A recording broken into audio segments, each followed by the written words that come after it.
Men have just discovered something. For 100,000 years, it was buried in the snow and ice. Now it has found a place to live. Inside. Where no one can see it, or hear it, or feel it. I know I'm human. Some of you are still human. This thing doesn't want to show itself. It wants to hide inside an imitation. It'll fight if it has to, but it's vulnerable out in the open. If it takes us over, then it has no more enemies. Nobody left to kill it. And then it's won. You guys gonna listen to Gary? We can beat one of those things!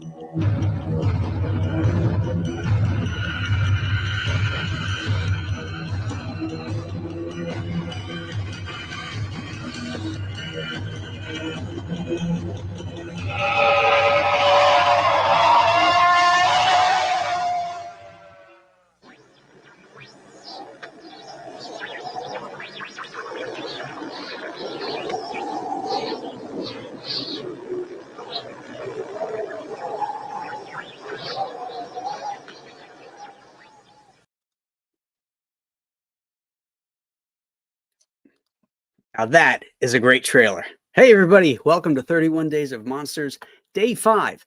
And we have a special movie. And because of it's a special movie, we have to have a special guest. We're bringing in another monster kid, Mr. Shanthan Jetty.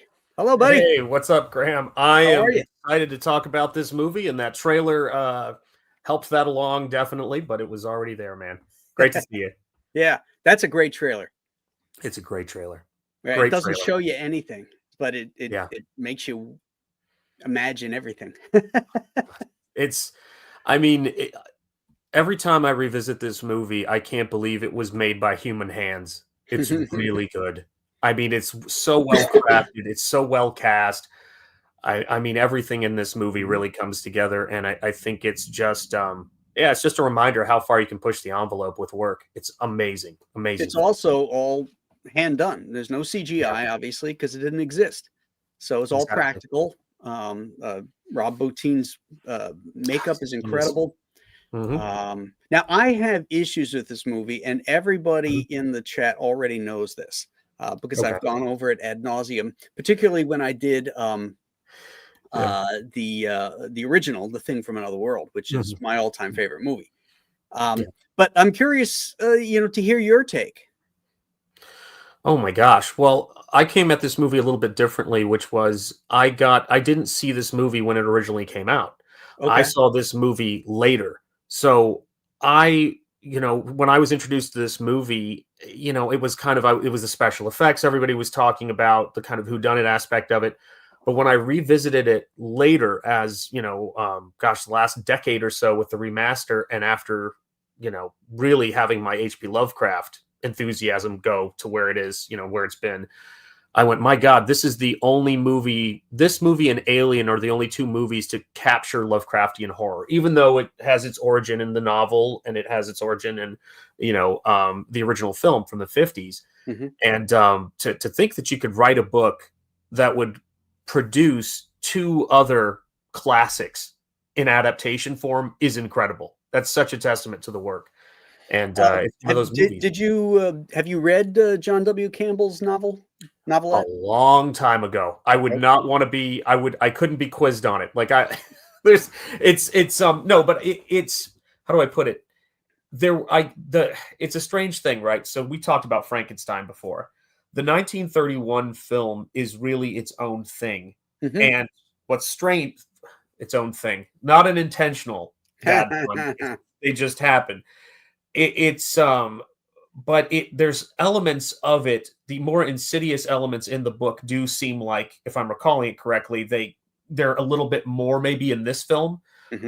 But then again, what do you say for a classic like Boris Karloff is Frankenstein for all time? In that iteration, it may not be novel accurate, but it's its own thing, and that's why the original movie is what it is. It's iconic. So yeah, I think that's a good take on it, because Campbell's book is much closer to Carpenter's film. Even the character names are there. Copper and MacReady and all this. Interesting though, it's not a great novel. It's very hard to read because the way he writes it, it's very difficult to tell who's speaking at times, and you lose that thread. But what was cool about it was that when he describes MacReady, he's describing Doc Savage. He was a giant of a man with glistening bronze skin. He was a real take charge kind of guy in the novelette.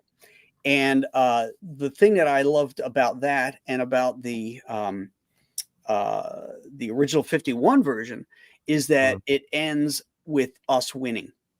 Yes. Both the book and it's clear we have won.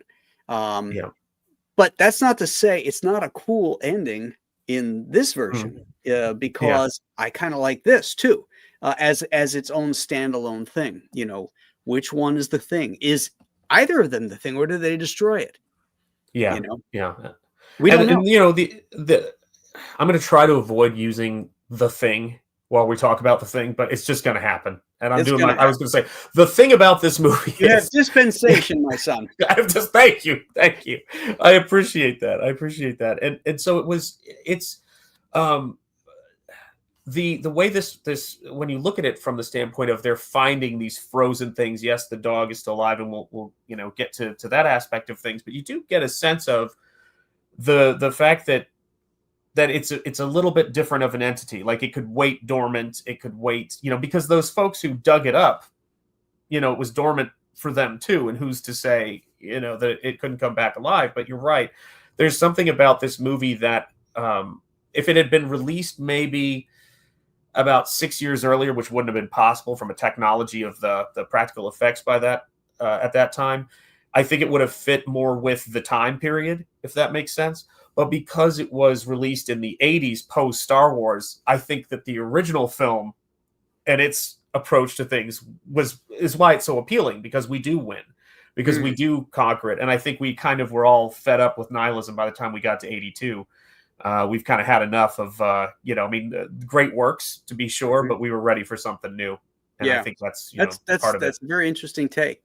Yeah, I like that. I like that a lot. I like my other beef was that, and this is a consider it a slam, I guess, against Carpenter, but it also applies to Ridley Scott. They can create great movies, but they create terrible characters. Characters you dislike, or don't care about. There's nobody.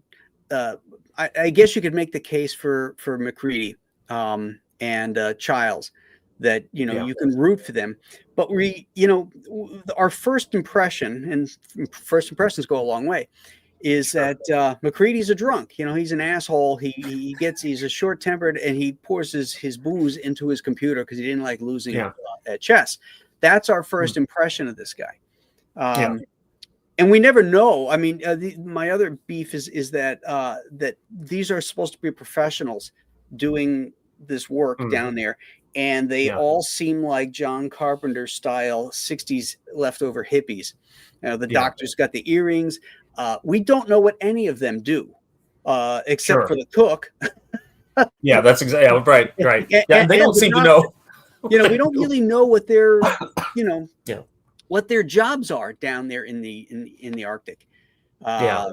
So that was another beef. But if you put that stuff aside, it's a fast movie with incredible effects, and it bombed at the box office, but it's found a home much later, just like our first movie of the year, Event Horizon.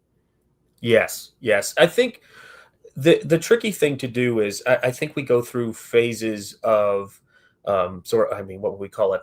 I don't want to say it's just nihilistic storytelling, but in a way there's an element of it. But you can't do something purely nihilistic, or no one would be able to tolerate it. Right. But I think we go through phases where we believe, mistakenly so, that writing a fulfilling resolution to characters where humanity triumphs is something done by lesser minds. It's chic, you know what I mean, to be nihilistic and say in the end, it's all unstoppable as death and pointless and everything like that.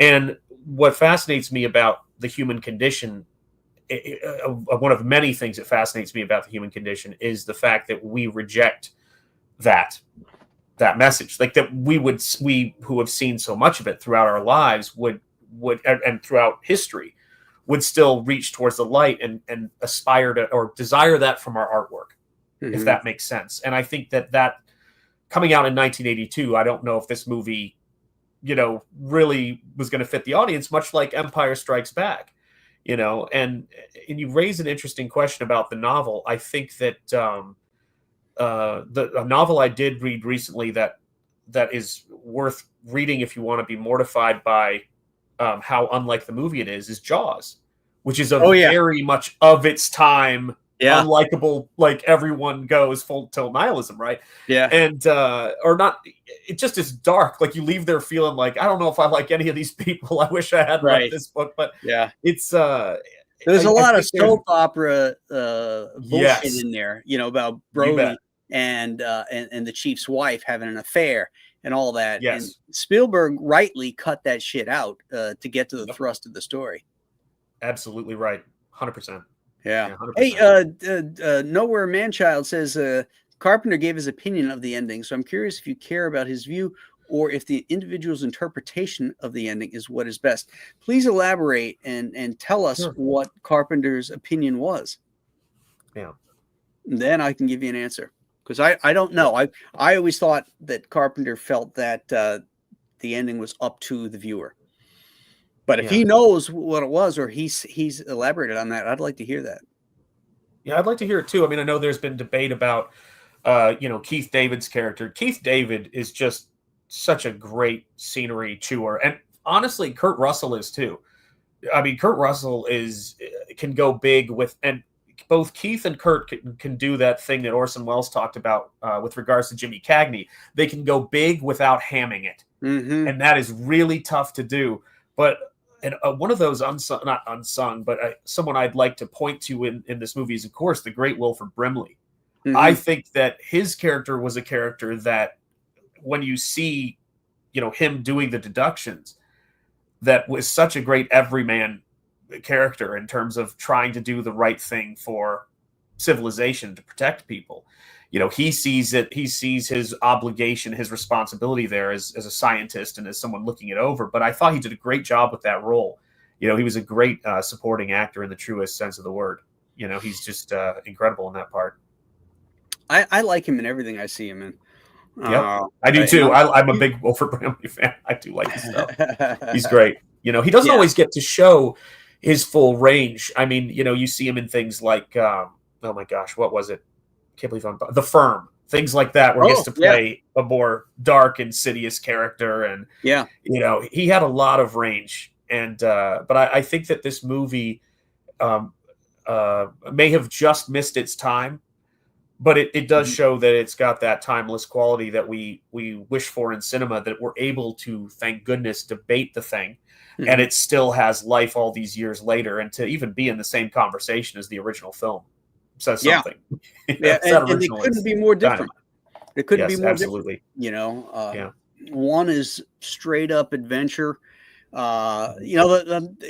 I'm honest in my reviews in the issues I have with the original thing from the world is clearly the thing itself. It's just like Yeah. a watered down Frankenstein. Sure. Just like Jaws, it's best when you don't see him. But when you see him walking down the gangway there with the light on him and stuff in his gnarly hands, it's like, oh, that's it. It Sure. looks like James Arness with a Frankenstein head on. That's right. Yeah. Yeah. I mean, that was the interesting thing about it too, because the technology of makeup effects. Oh gosh, it's so tough with these classics though too, isn't it? Like the creature's a bit disappointing, but then within its context, it's so charming. It's such an appealing thing. But yeah, Jack Pierce hit it out of the park. He was Jack Pierce, Chris. Chris West. Is it Chris? No, not Bud Westemore, but Chris, the sculptor of Creature from the Black Lagoon, and Millicent Patrick, one of the designers who worked with and designed it, and then Chris sculpted it. Yeah, Chris Mueller. Bud Westmore. Yeah, Bud Westmore, and it was Chris Mueller who did the sculpting of it. Between those two movies, from Frankenstein to there were not a lot of huge jumps in creature design. Like those guys were just, they stood apart. They stood apart. Incredible stuff. Yeah. But I think the makeup effects in this, even by Rick Baker and Stan Winston, I know came in to assist on this film. They pushed things to new possibilities. By mixing up different, more gummy, uncured, rubber. They were able to do the extrusions and all of that stuff, and the stuff holds up, which is impressive. But it's got this movie and another film I revisited recently, Reservoir Dogs. I always keep coming back to looking at them and going, they're variations on one of my favorite movies, 12 Angry Men. You've got these people in a locked down location having to reason their way through a problem.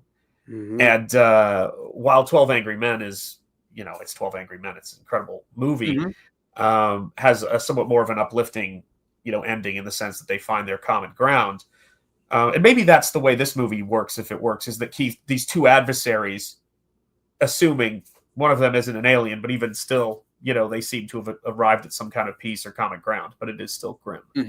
It's and a at grim the ending. end, they are willing to sacrifice because they realize, that they got to blow the place up, that creature can't get out of here, because once a rescue team comes, when there's been no communication after a while, they're going to send people. And they are. If they discover it and get taken over, that guy gets into a helicopter and he flies to to a populated area, and then just like the computer model, it shows you how many days it would take for the entire world to be infected, which is terrifying. It is. Yeah, 27,000 hours. And I did the math before I came in here because, I was just like, let me think about that. It's 1,125 days, or just over 3 years is how long it would take for total planet contagion. And that's assuming people, of course, would have seen it. They would have been trying to stop it.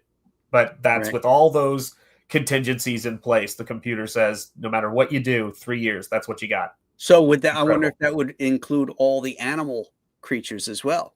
I'm going to assume it does, which is a little horrifying. And then there's the element, well, it fits the genre, I guess, but there's the element of what I found myself thinking about with this film is, do the infected take on the role of the species, even though they work collaboratively to sustain itself, if that makes sense. So if a plant or something gets contaminated, if all life gets, or dolphin or whatever, is it fulfilling its role, or is it just all in lockstep? Like this creepy, everything is, it's almost like Body Snatchers. Everything is marching in this kind of creepy, amalgamated, or, collectivist lockstep. Yeah. So, yeah.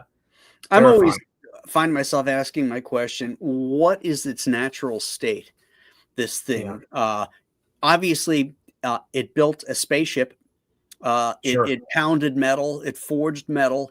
It created wires and God knows what else. And it was doing that with helicopter parts and metal from whatever was around on the science station there. But what does this thing look like naturally?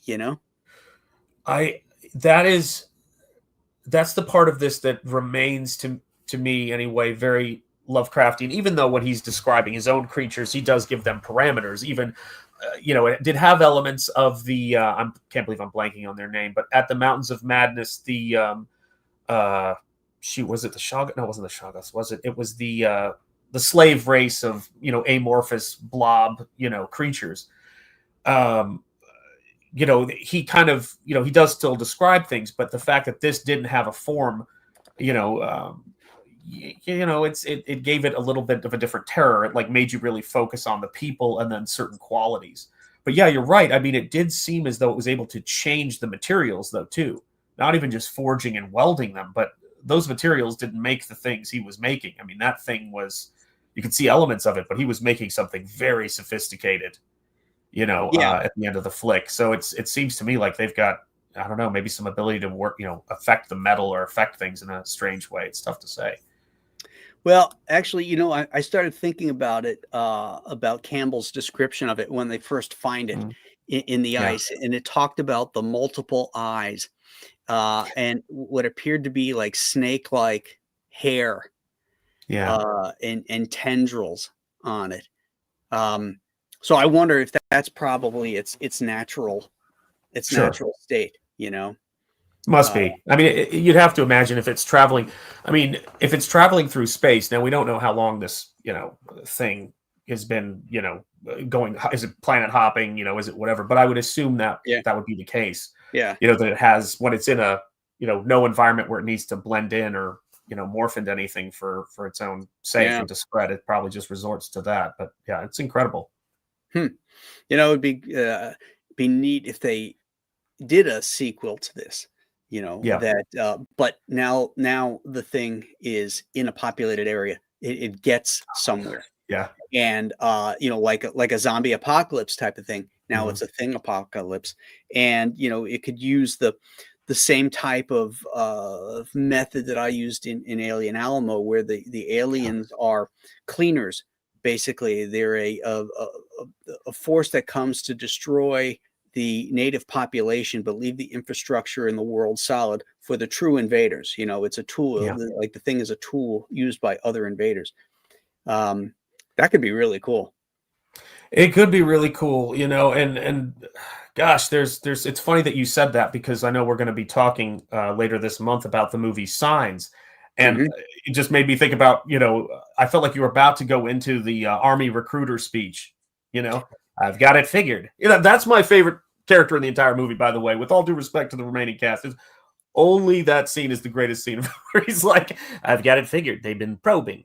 He's just in that sound, why aren't you and the majors getting your toes licked by beautiful women? That dude has one of the best sequences in any film. This character actor who's just a local, sort of theater guy, as far as I know, who's had some roles. But I mean, I think there's just, it's endless where you could go with it. Oh, here we go. Carpenter says there's a giant hint in the middle of the film about the ending, but will not divulge anything more. So he teases there's an answer, but may not be. Carpenter is a showman after all. Yeah. All right. Well, then, these things don't come up out of nothing. They're created by people. And so Carpenter knows, what his intent was. He has to know. He probably filmed a couple different versions and settled on this one, the oblique version, where it leaves it up to, up to the viewer to decide, who won or lost. Yeah. Is my guess. Absolutely. Yeah. I mean, I like the thing that was interesting about the two or the many different ways you could experience this film in terms of time is, having an initial experience where I'm seeing it on VHS and then going to a remastered Blu-ray. I think that fans are very lucky, if you couldn't see it in the theater when it was first released, to be seeing it now, because you're getting these incredible, details of the film, and you're getting to see the film grain and so many things about it. But yeah, I think that it's inventive. It's playful in a lot of the right ways. It has some scenes that, to me, are one of Carpenter's strengths when he uses it. Like the guys all tied to the chairs next to each other, what a fantastic, like, it's almost Abbott and Costello, which we all know is a masterpiece. Abbott Costello, Frankenstein and Wolfman, where he's like strapped to the table, he's pushing himself around trying to get away. Those are the great things. Yeah, he's like, chick. Luke Costello, man, I could talk about that guy forever. He's just an amazing guy. Movie. What a incredible guy. Yeah, that movie is one of my all-time favorites. Mine too. That was every Monsters Kids. Oh, it's not Aaron Lepresti's, I can tell you. Who's that? I don't like that movie. No, I'm kidding. Who's this Aaron Lepresti you speak of? I know. Yeah, well, at least I got him to buy a Frankenberry action figure, so you can't go wrong there with Aaron. He loves monsters, but he loves monsters, but he's a very serious man. He should have starred in that movie, but I loved that sort of slapstick humor of it. Mm-hmm. That just them being tied to the chairs and the gosh, but then there's the dark humor too with Wilford Brimley in the shack where he's like, I think I'm all right now, and you see the news hanging, you're going, no, he's not all right. I'm like, oh yeah, I'm better, everything's good. Yeah. It's just you need those moments, and I think that if there was my criticism of this movie would be that and why I think Alien of the movie, in a way, it does have a somewhat positive ending in a way that she escapes. It's still dark. Is that there wasn't enough levity in the middle of the movie. So you get a lot of levity where you really like these characters, as you were saying. They're characters that you're rooting for. They're flawed, sure, but they're human. Which movie are you talking about right now? Alien? Or sorry, Alien had the more human characters, and the flaw. What I'd say Thing has is the characters that are hard to root for. Gotcha. As individuals, they don't have the. I think you had mentioned this earlier. Yeah, and we like the actors. The actors we like, but we don't really know what they do. What things are like back home. How they view the job and their different things. They kind of are have an adversarial, beginning. We never see them do their work at all in the entire movie, except for the doctor. Doing his stuff, and Wilford Brimley doing his thing. Because when we first are introduced to everybody, it's in the rec room and they're playing ping pong and pool and listening to music and everything. It's like they're on vacation in the Antarctic. Yeah, it's and I remember just thinking, there's a lot of life lessons in this movie. One of them being, if you ever see people chasing a dog in a helicopter, clearly hell bent on attacking him, maybe. Take a beat, before you decide that there's nothing going on there. But it was that was another great sequence. That opening scene is great to just kind of establish the threat. Yeah, McGreedy flies the chopper. There you go. And what's his name drives the boat. That's right. Yes, exactly. Yeah, Hooper drives the boat. Hooper drives the boat, Chief. And there you go. There's the show me the way to go home. Those moments are so important. I'll drink to your leg. You drink to my leg. Right. It's like Brody they kind of, they had this constant conflict with each other, but then they had that moment that humanized them, that brought them together. And every good horror movie has to have humor. If it's too serious and too much, I think it's too much on. I guess the theory is that it's on the nerves. It's this constant thing. And it doesn't humanize anybody, because there's humor in everything. You read stories of prisoners of war in the concentration camps during World War II, and there are moments of humor even in those terrible situations. So I think horror movies, it's important to get some humor in there. Yeah, I think I won't destroy the quote because it's such a great quote, but it was, C.S. Lewis said something about, art or, and fiction or something has like or friendship, like art, fiction or whatever, has no, direct that you can point to, which I think you can, but, and I'm sure he said the quote way better than I am for survival, but it's the thing that makes survival worth it. It's worth surviving because friendship exists, because art exists, because beauty exists. And it's not food, it's not shelter, it's not those kinds of things. But if you were just transactional in all your relationships, you don't really have relationships, do you? You don't really form connections. I mean, there's not a lot of expediency in raising children, for heaven's sake, but there's a lot of value in it. And there's those, and friendship is something that gets established really well in the movies that I think are a little bit more effective from a drama standpoint. And here we get only a glimpse of it. We get a lot of distrust, and we get a lot of things that make us question the motives of humanity, which then, of course, decreases the stakes for humanity, because there are ambassadors for humanity. And so we need a little something more to the sacrifice, I think. And that might have been what it ran into on some levels. But it's a great film. I can't say enough good things about it. It's wonderful. But I think that there, you know, in discussing it with you, which is why we do these things, right? It's a fun part of it. When artists get together and we just talk about, you know, just because Aaron doesn't like Abbott and Costello Meet Frankenstein and Wolfman doesn't mean I don't want to talk to him about it for 3 hours. Right. And pros and cons. Like, that's the fun of it, right? And it does mean he has no taste. Yeah.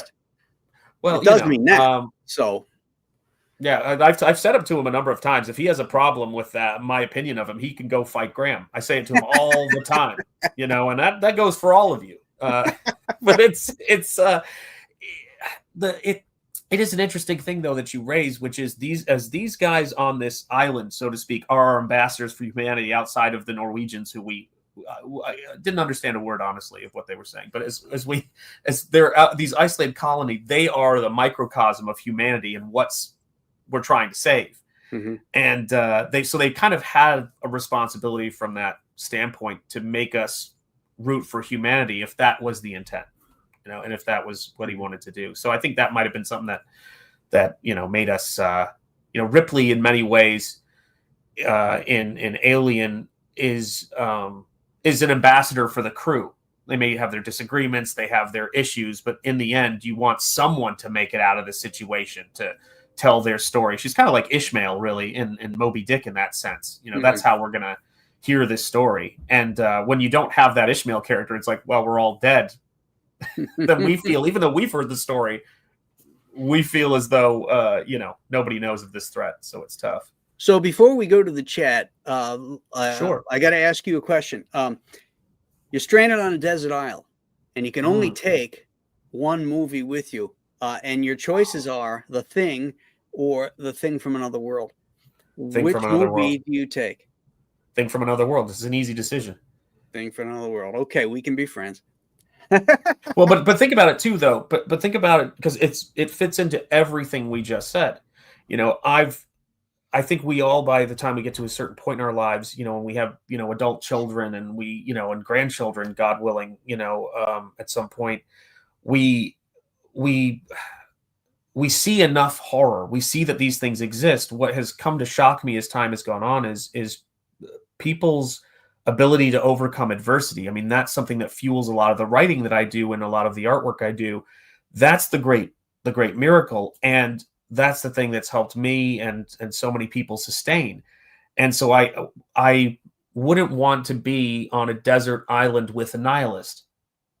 It's just that simple. I wouldn't want to be on an island with somebody saying, well, inevitably we're going to die here. Well, that's true, but can we live before we die? Would be the response I would have.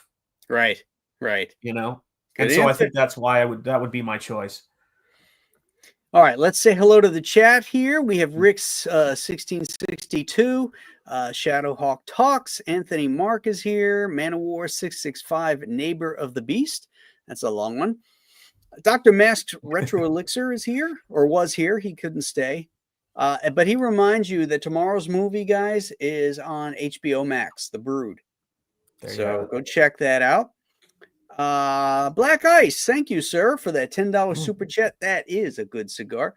Here's a little something for the Flamethrower Fund. I've been looking forward to this one.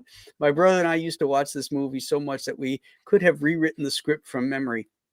It's funny you mentioned the Flamethrower, because last night we had a stink bug in the bedroom. It was up high on the vaulted ceiling.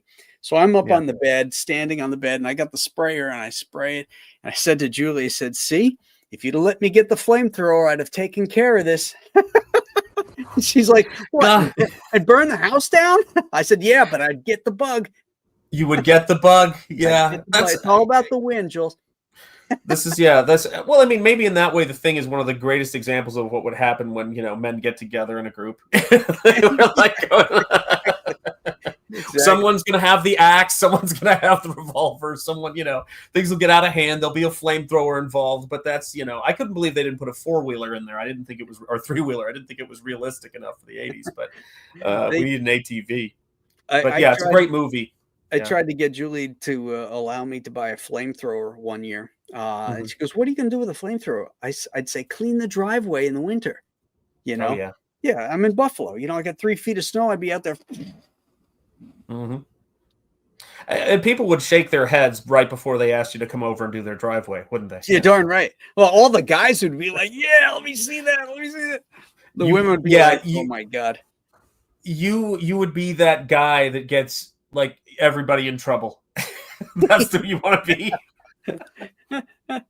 Graham has one. Yeah, I should get one.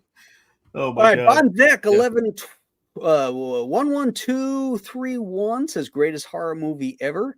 Leg Kick 1 is here. Michelle Bowers is here. Hello. And Michelle says hi to you, Sean. All right, great to see you. Michelle, I hope when you met Billy down in is it Baltimore you guys are at right now, that you were wearing your Chinook jacket.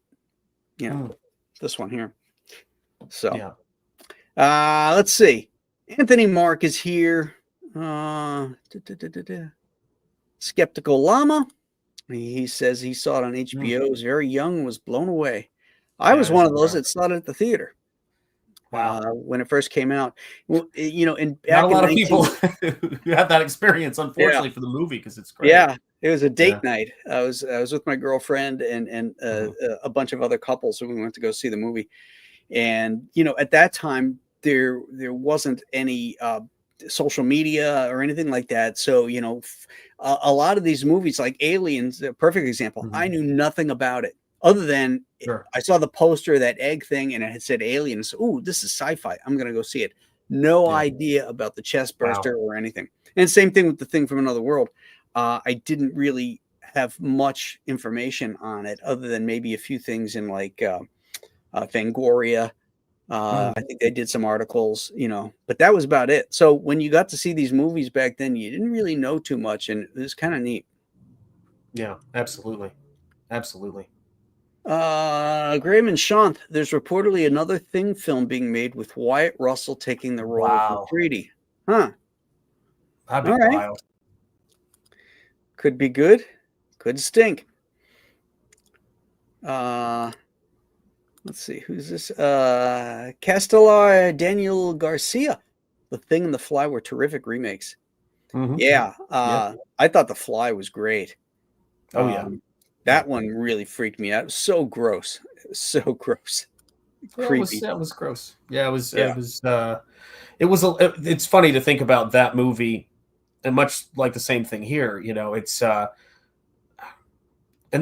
I think this ties into, because there's a really good point made in the chat by Manowar 665, and it really is a good point, because I think in the case of the tone of movies, we would assume in both, you don't get to say this often about remakes or further adaptations or whatever you want to call it, but The Fly for its time versus the remake of The Fly with Jeff Goldblum and Thing from Another World with The Thing are equal in terms of technical proficiency, craftsmanship, and everything else. It really is the perspective is the thing that sort of separates them, and because I think that competency in filmmaking and competency in life are always equally important. It's like, it's so important to know, the craft of the thing.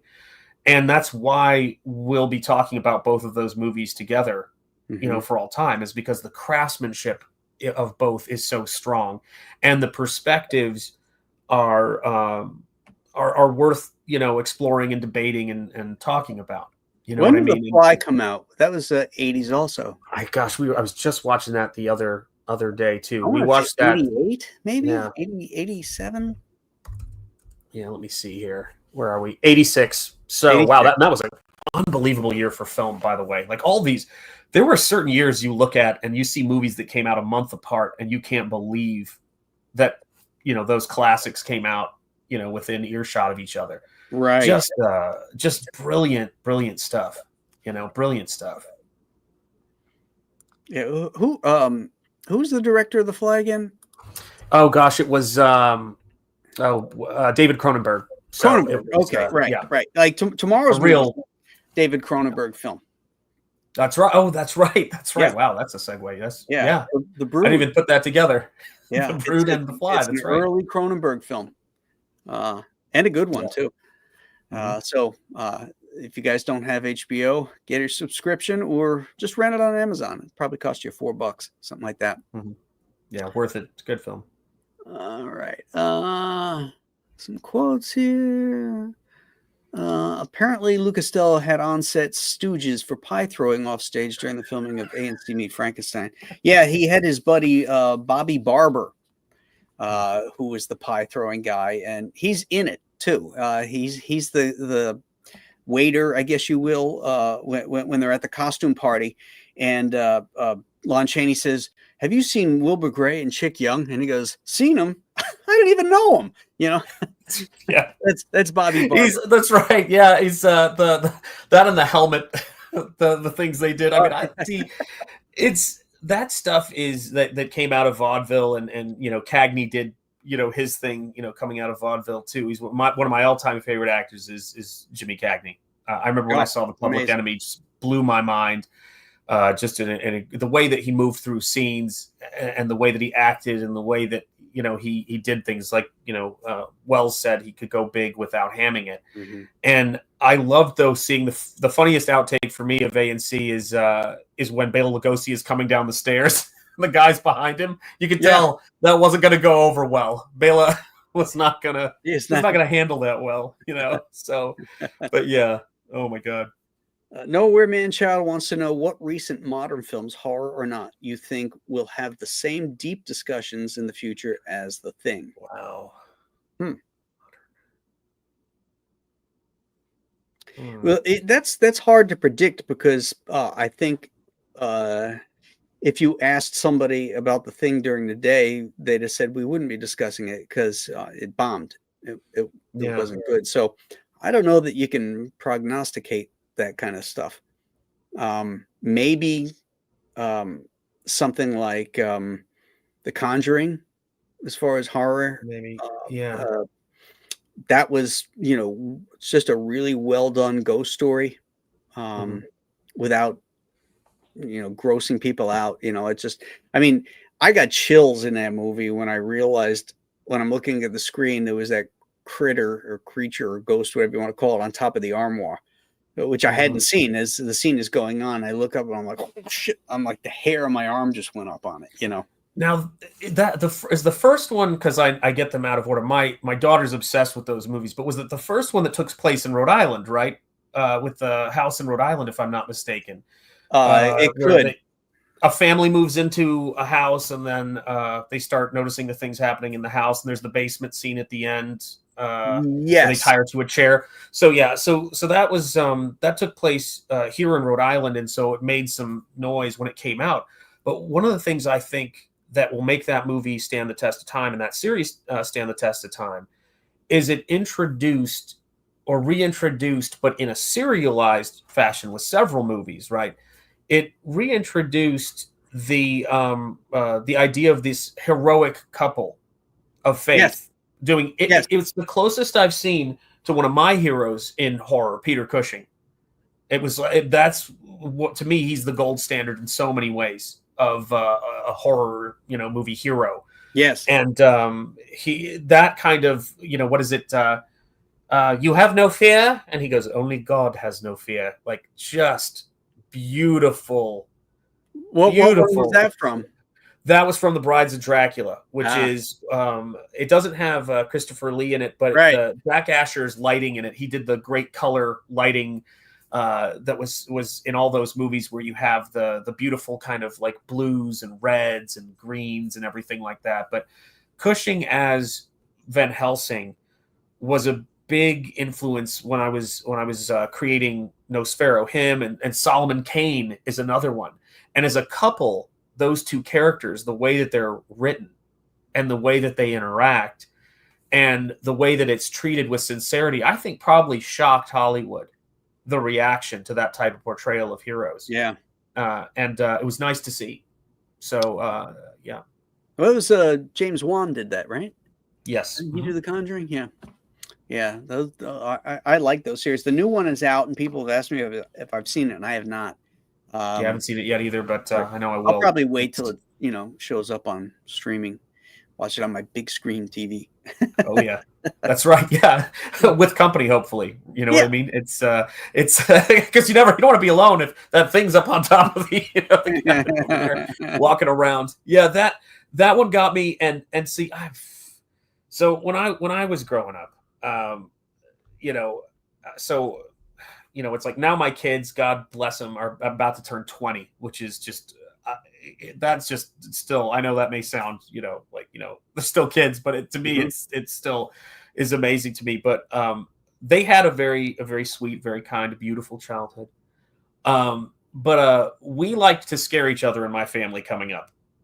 And my daughter was joking with me. She's like, one day I'm going to jump scare you. And I go, Priya, I said, you better be careful because your dad has skills. Okay. And I said, one of these days, I swear, you and your brother, I'm going to paint that nun painting and just wait in the, at the end of the hallway for when you guys get up in the middle of the night. My hands, I'll chase you down the hallway. That painting's like, don't you ever do that.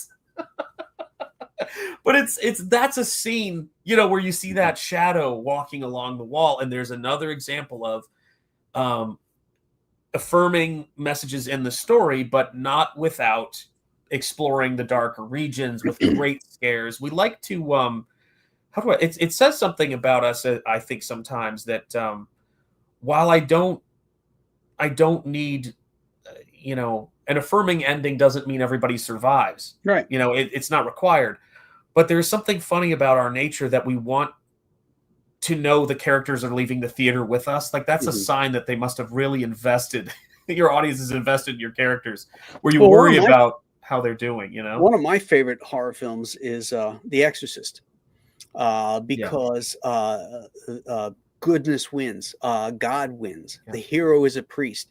Now it's a perfect example of not everybody survives. I mean, both priests die, but not before giving up their lives to save this girl and save this girl's soul. Even more importantly, which is really cool, that they're the heroes of this thing, and people don't believe in it, but they come in and they know it, that this is real.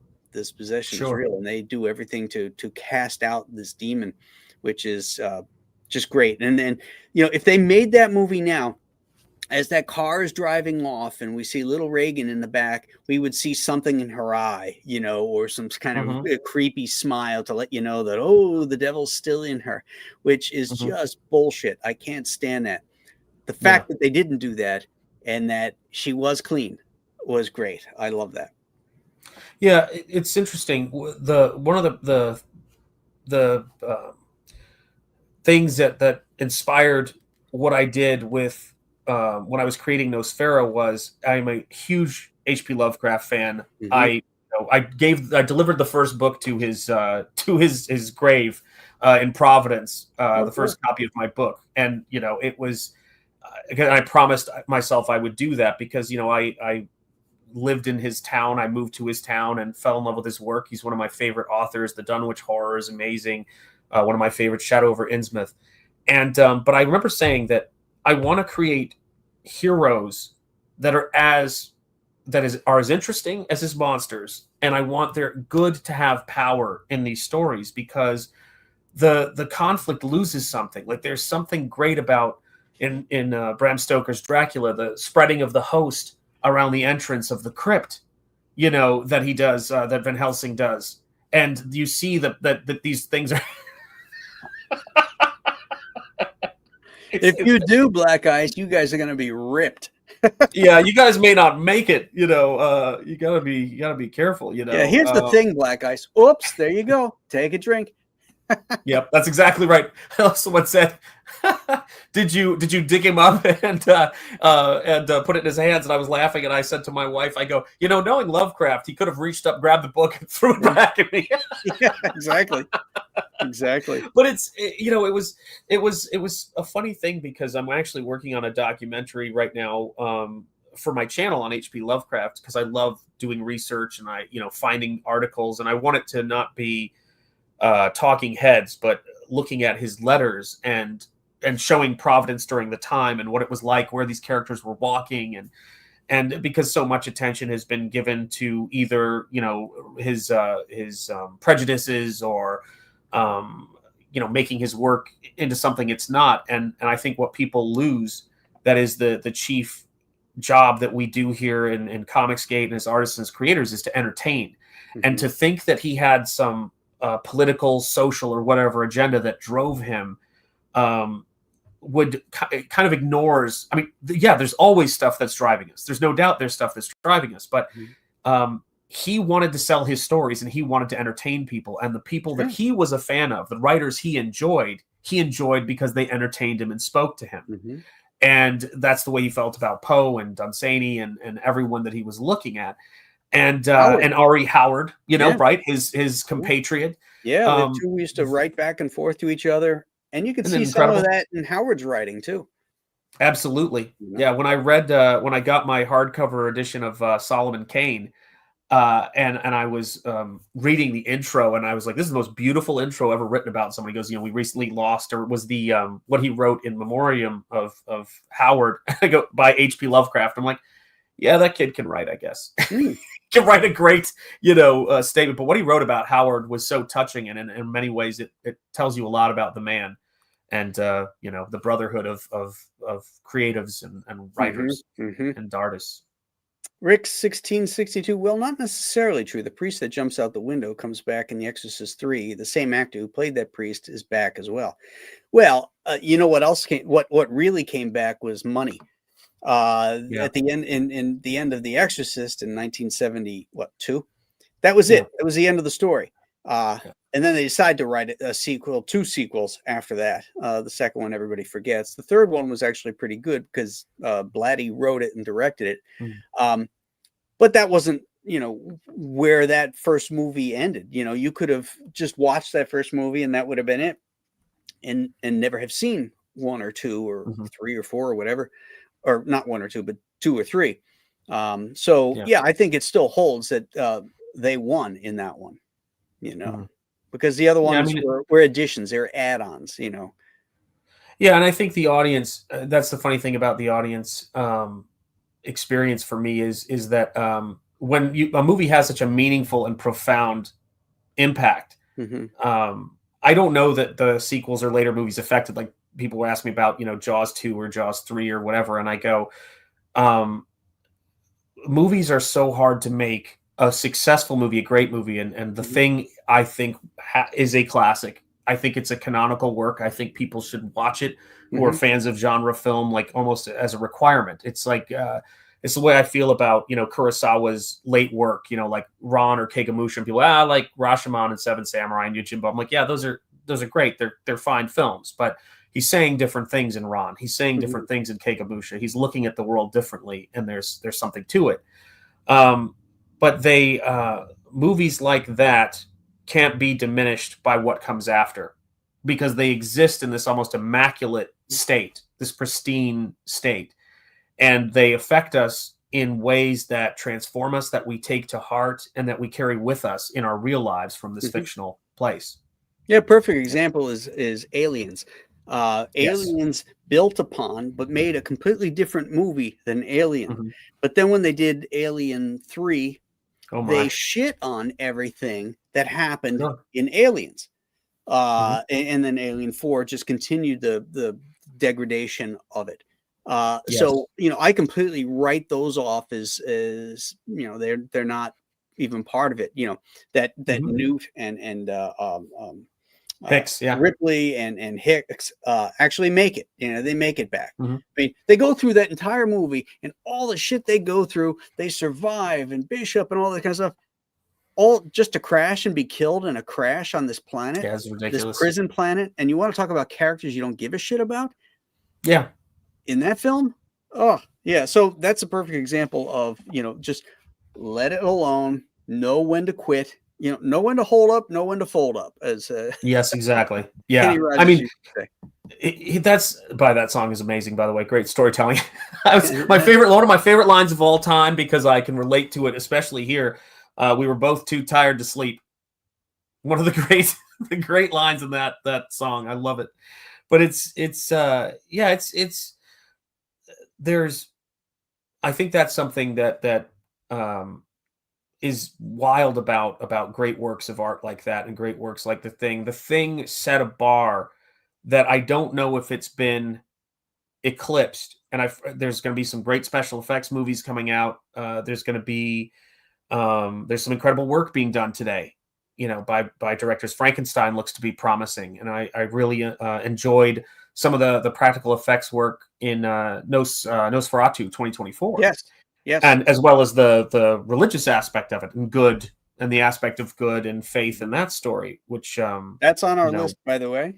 Oh yeah, and I will be there with bells on. Mm-hmm. But it's I mean, it's a miracle when these things come together and how affecting they are. But I think a great movie stands on its own, no matter what you put before it, prequels, sequels, whatever else. Yeah. Because it transports you, and it's a miracle when it happens. You know, a miracle. Absolutely. All right, my friends, we're going to wrap this up here. Today was a longer show, almost an hour. I knew that was going to happen. We have a guest, and that way we can have conversation back and forth, which is absolutely outstanding. So, reminder, tomorrow, The Brood, David Cronenberg's nightmare fuel, if you will. So check that out. And tomorrow is Monday, so we'll see you again, your normal bat time of 12 o'clock. Until then, you guys have an awesome weekend. And remember, go Bills. See ya. Absolutely. They're coming to get you, Barbara.